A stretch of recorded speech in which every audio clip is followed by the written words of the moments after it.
Yo, what's up mga Kapinoms TV? Welcome to my channel. Kamusta mga Kapinoms TV? Naisip nyo na ba kung ano-ano ang pinakamahal na bagay na nabenta sa Pilipinas? Mga transaksyong umabot ng bilyong-bilyong piso. Hindi lang lupa at bahay, kundi pati bihirang sini, luxury items at mga ari-ari ang halos iilan lamang ang kayang bumili. Mula sa bibihirang obra hanggang sa buong isla at luxury assets na hindi man laging nasa balita ay umiikot naman sa mundo ng mga bilyonaryo.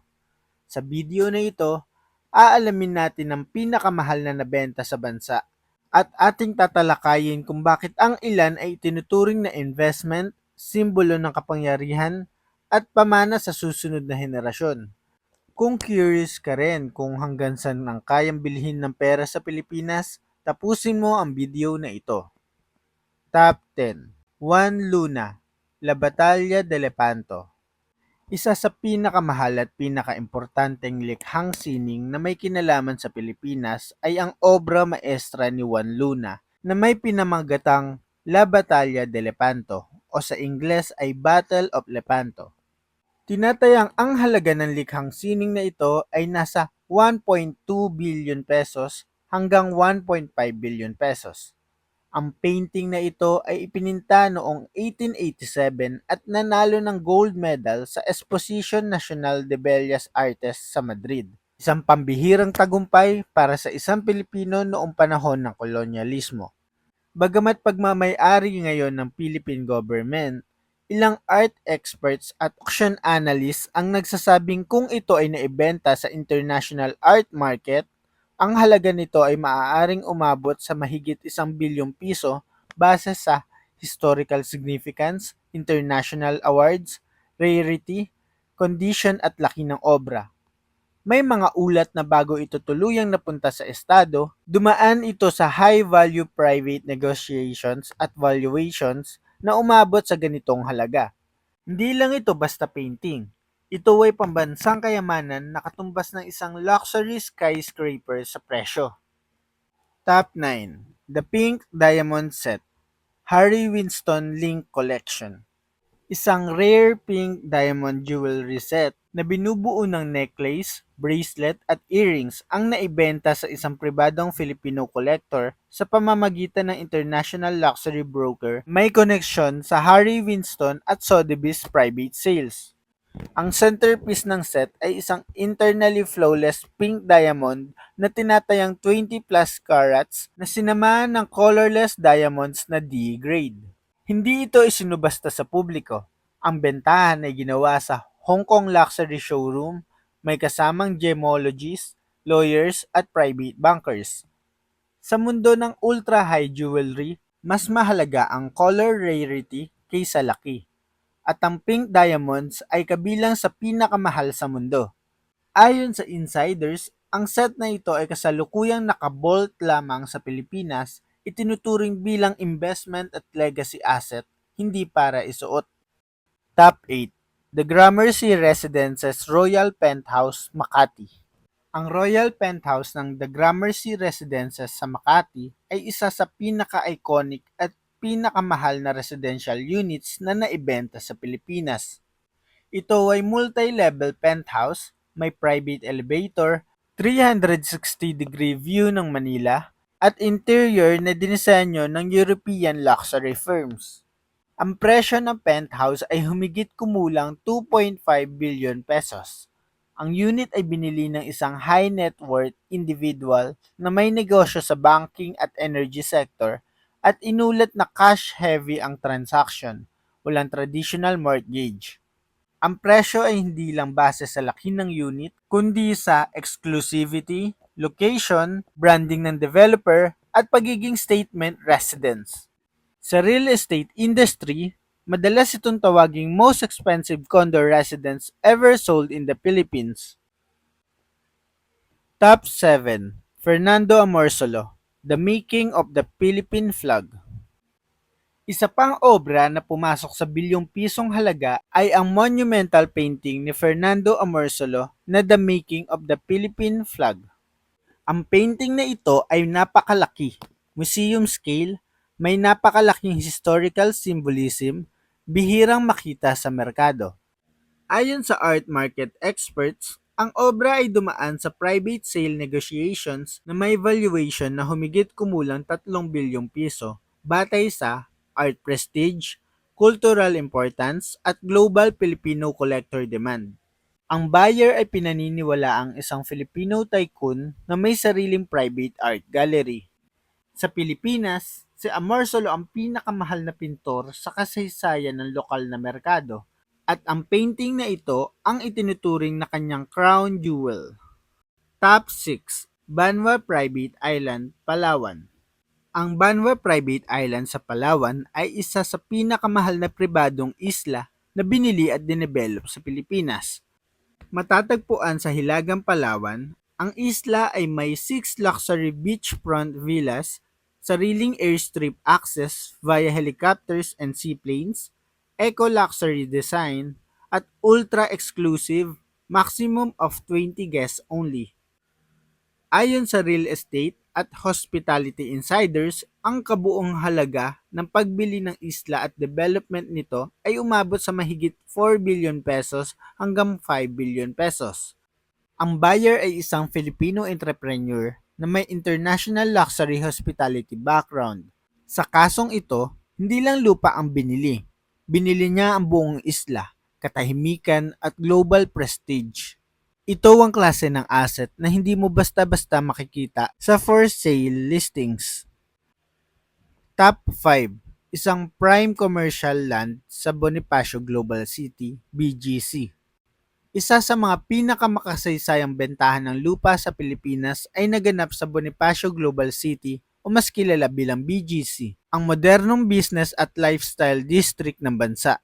Ang lupang ito ay isang prime commercial property na matatagpuan malapit sa pangunahing kalsada, katabi ng mga high-end office towers, luxury condominiums at international brand establishments. Ayon sa mga ulat mula sa real estate industry insiders, ang lupang ito ay naibenta sa halagang mahigit 7 bilyong piso, isang presyong itinuturing na benchmark deal sa kasaysayan ng Philippine real estate. Ang sukat ng lupa ay hindi naman kasing laki ng mga probinsyal na lupain, ngunit ang tunay na halaga nito ay nasa lokasyon at potential income. Binili ang lupa ng isang kilalang property developer na may long-term vision dahil ang BGC ay patuloy na itinuturing bilang sentro ng multinational corporations, embassies at high net worth residents.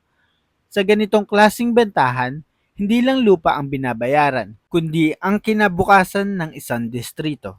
Ang presyong lampas 7 bilyong piso ay resulta ng kombinasyong limitadong supply ng lupa sa BGC, mataas na demand mula sa local at foreign investors at ang reputasyon ng lugar bilang pinakamodernong urban development sa Pilipinas. Sa mata ng real estate experts, ang lupang ito ay hindi gastos, kundi isang strategic move na magbubunga ng 10-10 bilyong piso sa hinaharap. Top 4. Forbes Park Mansion. Kapag sinabing Forbes Park, isang salita lang ang agad na pumapasok sa isip ng marami. Eksklusibo. Ang subdivision na ito sa Makati ay matagal nang tinaguri ang Millionaire's Row ng Pilipinas at iilan lamang ang may kakayahang makapasok, lalo na bilang may-ari ng isang buong mansyon. Isang malawak na Forbes Park Mansion na may lupang higit sa 4,000 square meters ang naibenta sa isang pribadong transaksyon sa presyong tinatayang 8 hanggang 9 na bilyong piso. Ang bentahan nito ay hindi isinapubliko, walang real estate listing at isinagawa sa pamamagitan ng private brokers at legal representatives.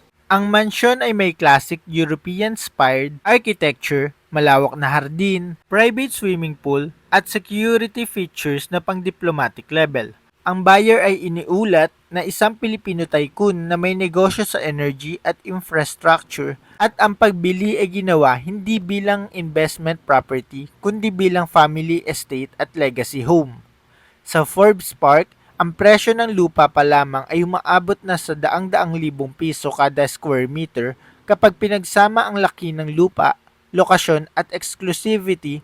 Madaling maunawaan kung bakit umaabot sa ganitong halaga ang bentahan. Para sa ultra-rich, ang Forbes Park ay hindi lang tirahan, kundi simbolo ng permanenteng kapangyarihan at impluensya. Top 3. Ayala Avenue Corporate Land Acquisition. Isa sa pinakamahalagang corporate land deal sa kasaysayan ng Pilipinas ay naganap sa Ayala Avenue, ang pangunahing business artery ng Makati Central Business District.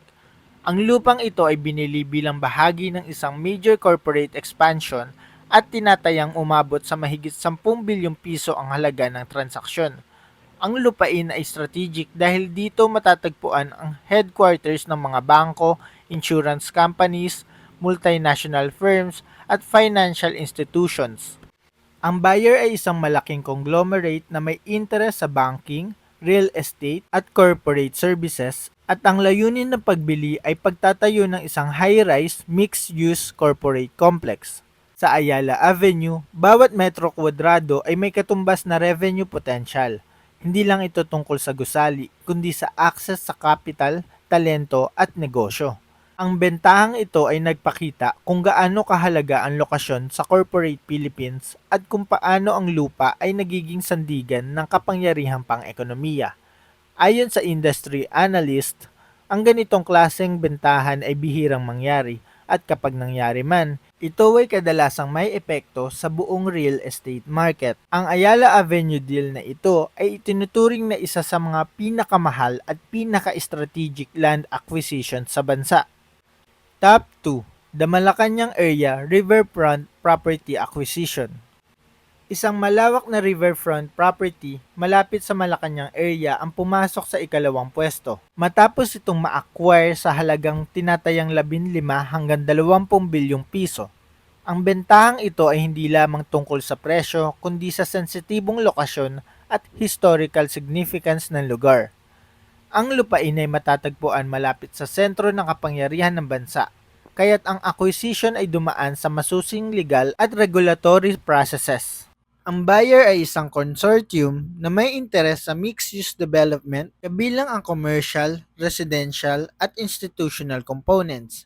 Ang mataas na presyo ng lupa ay bunga ng kakaibang kombinasyon ng lokasyon, accessibility at prestige.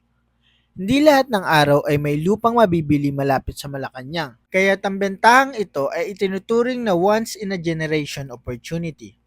Para sa mga nakakaalam ng real estate dynamics sa Maynila, ang presyong ito ay hindi lamang para sa lupa, kundi para sa kontrol sa isang mahalagang bahagi ng urban at political landscape ng bansa. Top 1. Manila Water East Zone Concession. Ang pinakamahal na bagay na naibenta sa Pilipinas ay ang East Zone Water Concession ng Metro Manila na napanalunan ng Manila Water Company noong 1997 sa ilalim ng privatization program ng pamahalaan.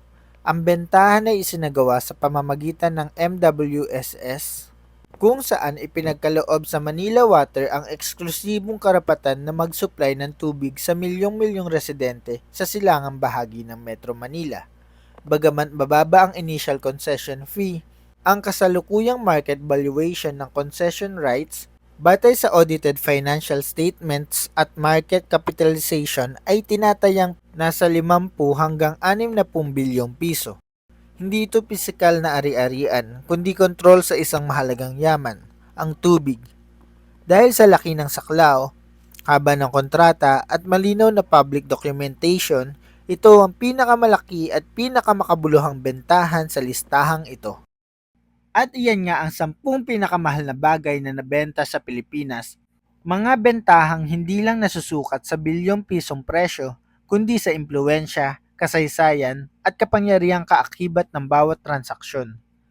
Ipinakita ng listahang ito na ang tunay na yaman sa bansa ay kadalasang tahimik. Hindi ito laging nakikita sa balita o social media, kundi nakatago sa pribadong kasunduan, eksklusibong ari-arian at mga asset na binibili hindi para ipagyabang, kundi para pang matagalang halaga at pamana.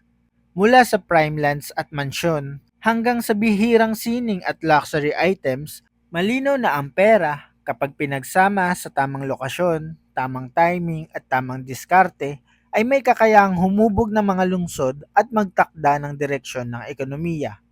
Sa huli, Ang tanong ay hindi lang kung gaano kamahal ang isang bagay, kundi kung gaano kalaki ang epekto nito sa hinaharap.